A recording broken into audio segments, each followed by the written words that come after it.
My brother and I, we had this crazy game we'd play. I don't know if you ever invented any games as a kid, but our game was called Humans and Aliens. And the humans had to catch the aliens. Now, the aliens were these cats. And let me tell you, they did not want to be caught. These things would scratch you and bite you. I mean, looking back on it, probably they scratched us and bit us because they didn't want us to corral them into this box. But we did our worst, you know. And then we let them out, and they'd run around, and then we'd catch them again, and then we'd let them out, and they'd run around. And one Sunday morning before church, we were playing this game, and my parents were not out in the garage where we were, and what ended up happening was my mother said, "Get over here now," and I had this thing where I would just freeze. And whatever I was doing ceased to exist. I just freeze, man. I now understand that as freeze with the fight, flight, or freeze. And I remember just leaving the garage as fast as I possibly could. And we ended up going to church. And it was pretty uneventful. Nobody got any special closet time that day. By this point, we're, I don't know, 11, 12. So we kind of understand the rules of engagement, especially in public and at church. Be silent, don't exist. That's priority number uno. And we had an uneventful car ride home. No issues, no problems, nothing. And we end up getting home, and my brother and I, we are just running around and playing. And my dad goes, "Where's the cats?" And my heart just sunk because I hadn't checked on them.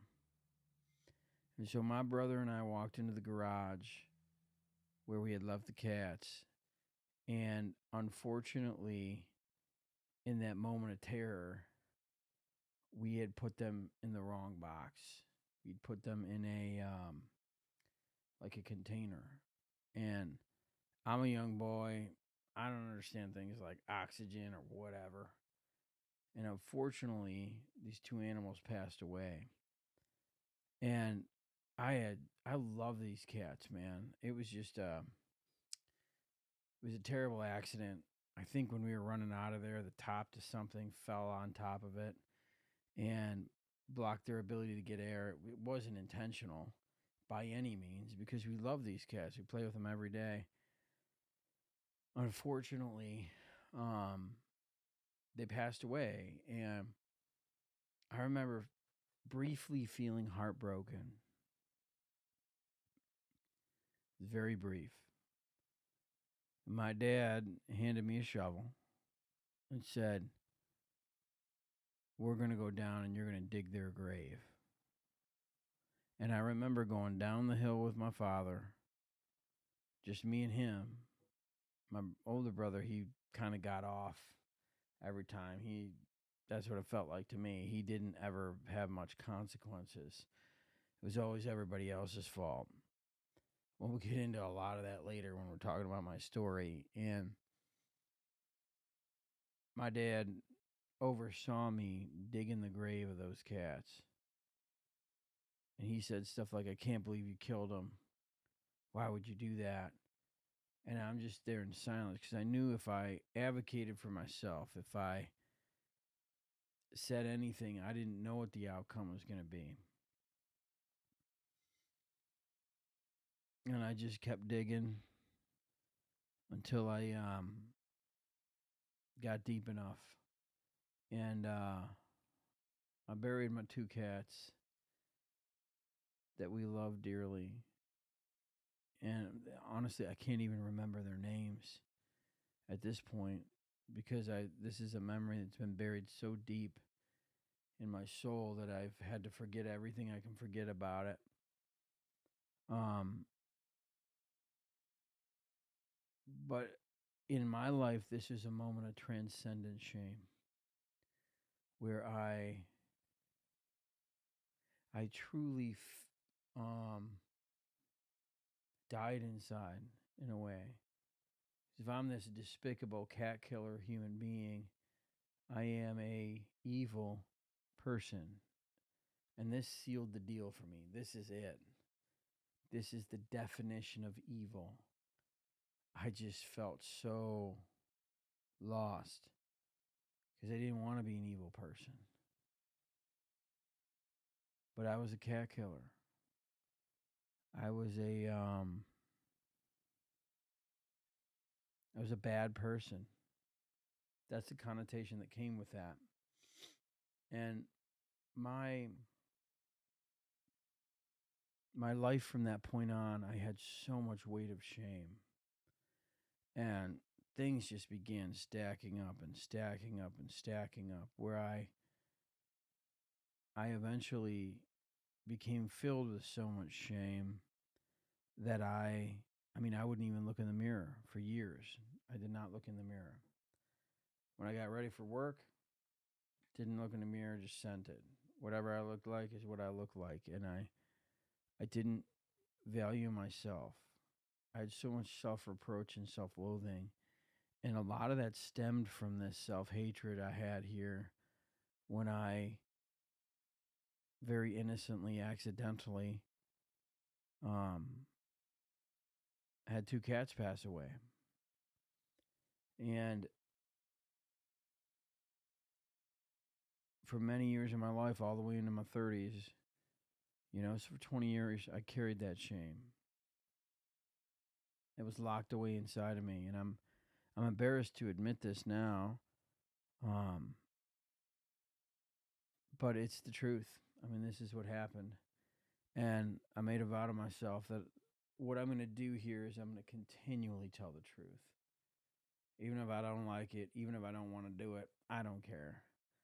Because there's more important things at play here. I remember getting the last shovel full and throwing it on their grave and then, hitting it with the shovel a few times. And, I thought to myself, maybe at some point I'll get comforted. It was me and my brother's cat that died. They're barn cats, outside cats. And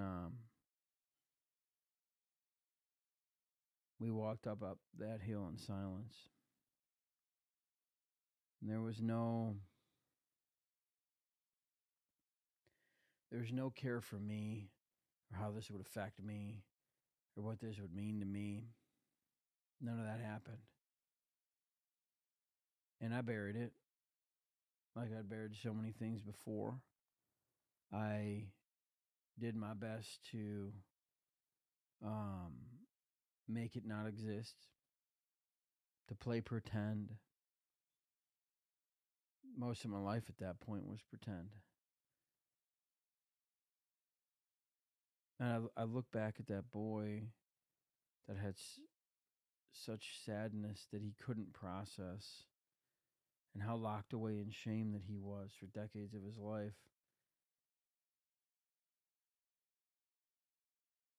And I feel angry about it now.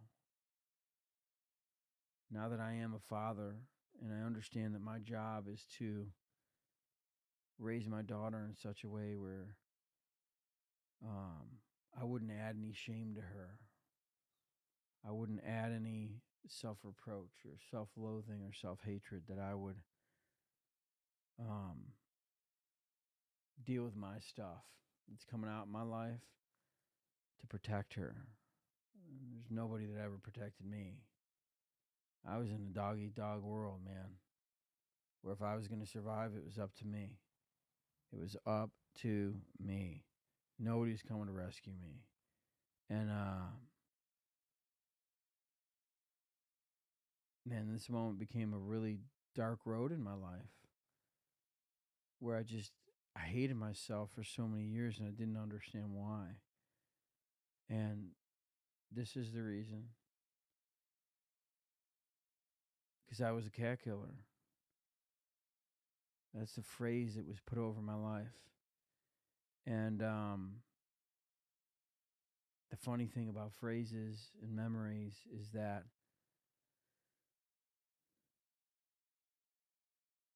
if they're truly believed, they then grow.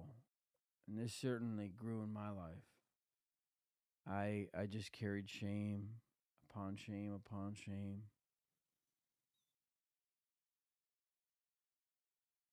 I didn't understand how to process that until I was in my later 30s. You know, I mean, I carried,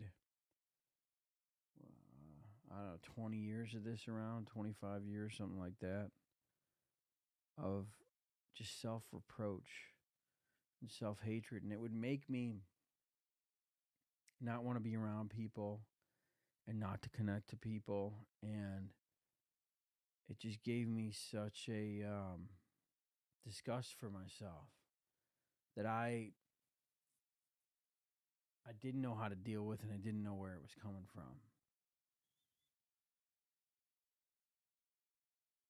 And we'll get into how I changed that in later videos. But man, this one brings back all these modern feelings that come, because by this point when I was a kid I didn't feel nothing but of just wanting to care for that person, wanting to be the person that would just show up for that kid and say, hey, I'm sorry this happened to you, and I'm sorry this was your fault, but you don't have to be the person that is under this anymore.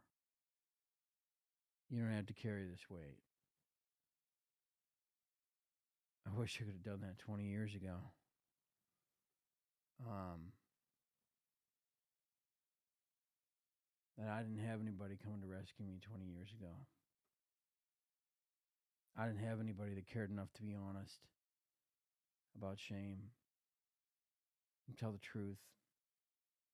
I had to scratch and claw to even be able to find a way to be functional. Um,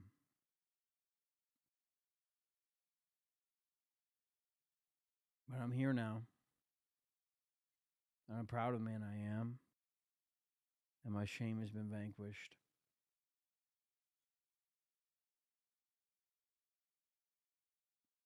But this story, I mean, it just gives me a lot of sadness for me around this story. Genuine sadness.